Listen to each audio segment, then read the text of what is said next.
Salut tout le monde, j'espère que vous allez bien. Bienvenue sur ma chaîne, moi c'est Maravilia.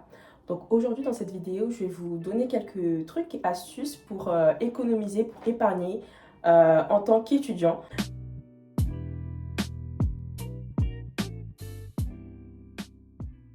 Pour ma part, moi je suis en Master 2, donc c'est ma dernière année d'études et donc j'aimerais bien vous donner en fait mes astuces et mes conseils pour pouvoir épargner en tant qu'étudiant.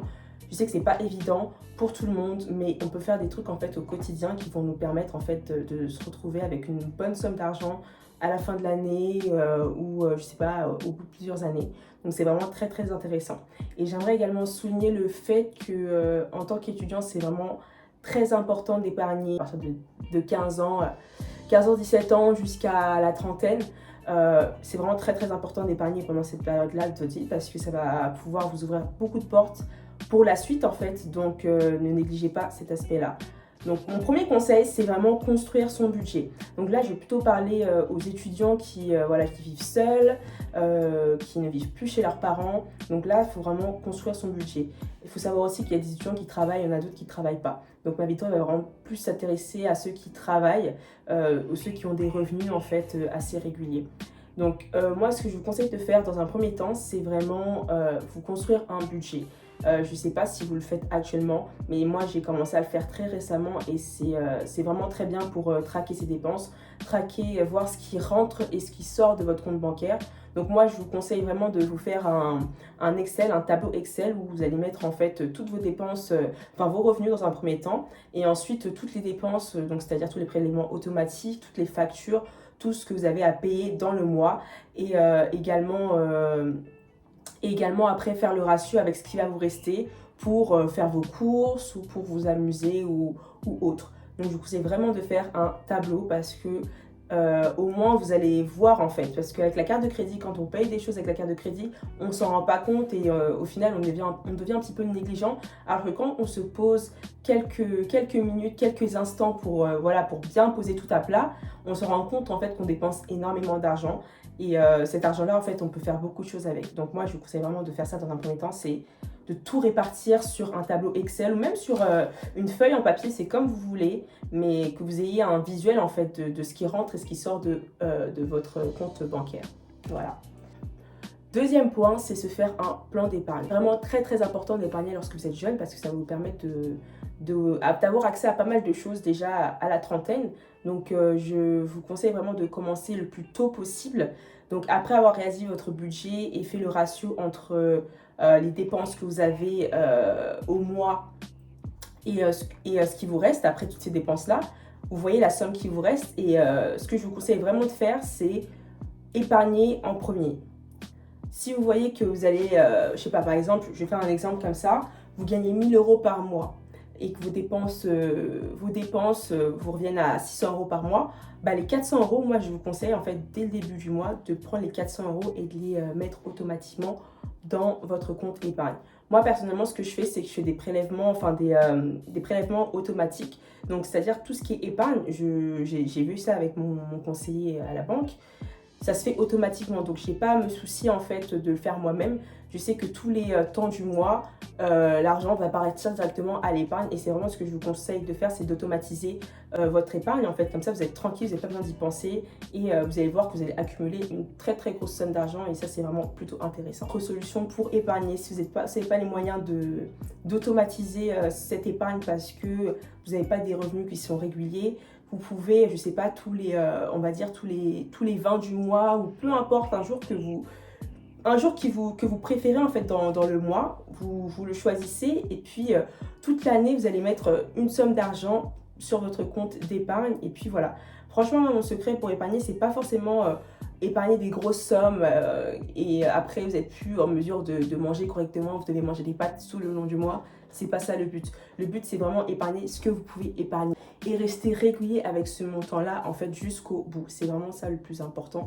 C'est vraiment, genre, rester régulier parce que ça sert à rien d'épargner et après, en fait, refaire un virement parce que vous êtes en découvert dans votre compte courant. Je parle en connaissance de cause. Là où vous pouvez faire énormément d'économies, c'est pour les courses.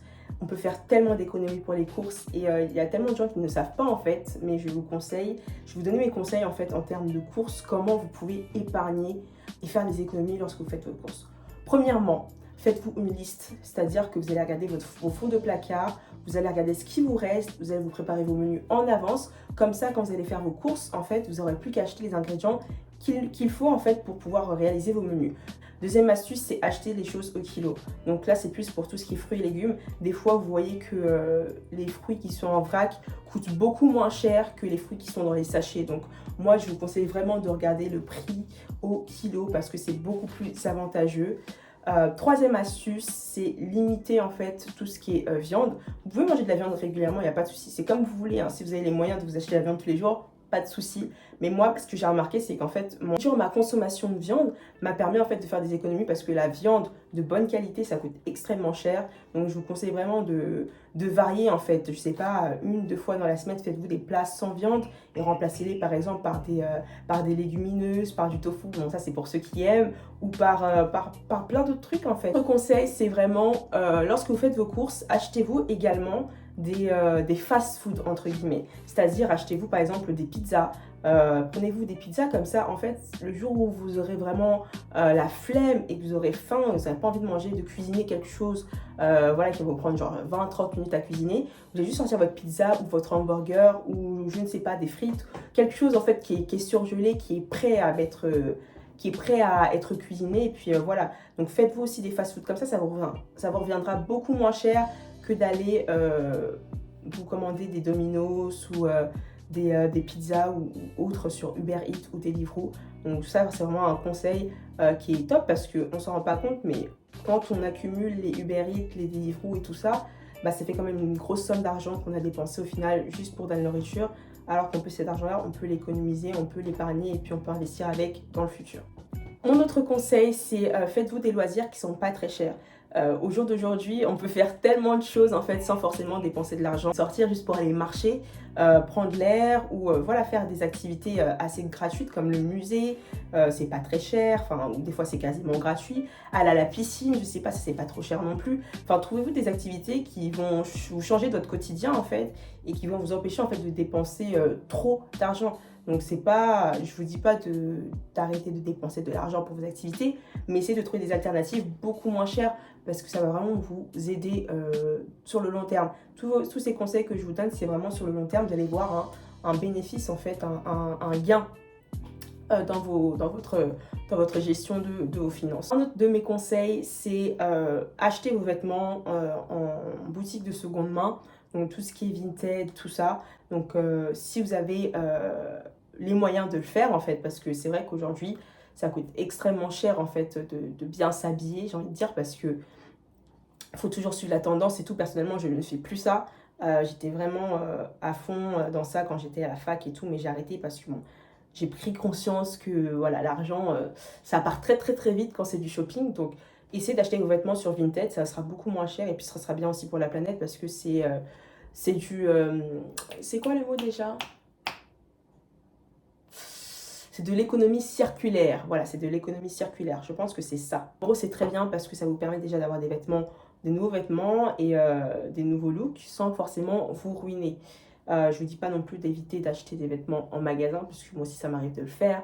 Mais vraiment, au pire des cas, si vous voulez acheter des vêtements en magasin, économisez. Comme ça, vous pouvez vous acheter des vêtements de bonne qualité et qui vont vous durer longtemps dans le temps. C'est vraiment de réfléchir à chaque fois que vous voulez faire une dépense. Réfléchir 2 fois en fait. Ce que je vous conseille de faire, c'est vous poser la question, est-ce que ça va me durer dans le temps? Est-ce que j'ai quelque chose de similaire à la maison? Ou est-ce que c'est juste sur le moment en fait? Évitez les achats compulsifs et vraiment essayer de vous restreindre et de vous serrer la ceinture parce que ça sera pour votre bien. Vraiment, si c'est une urgence, si c'est vraiment très très important, là vous pouvez faire des concessions, mais si c'est vraiment impulsif, évitez. Donc voilà, c'est tout les gars pour mes conseils de cette vidéo. Dites-moi si vous voulez plus de conseils, d'astuces liées à la gestion financière. Je ne suis pas une experte, je donne juste mon point de vue, mes conseils en tant qu'étudiante et parce que moi aussi j'ai fait des erreurs un peu comme tout le monde, hein. Donc je donne juste mes conseils et je vous donne également ce qui a marché pour moi. Et voilà, donc dites-moi si ça vous a plu, si ça vous a permis d'avoir plus je sais pas, un plus dans votre compréhension de vos finances, dites-le moi en commentaire. Et puis, on se retrouve dans une prochaine vidéo. Prenez soin de vous. Bye!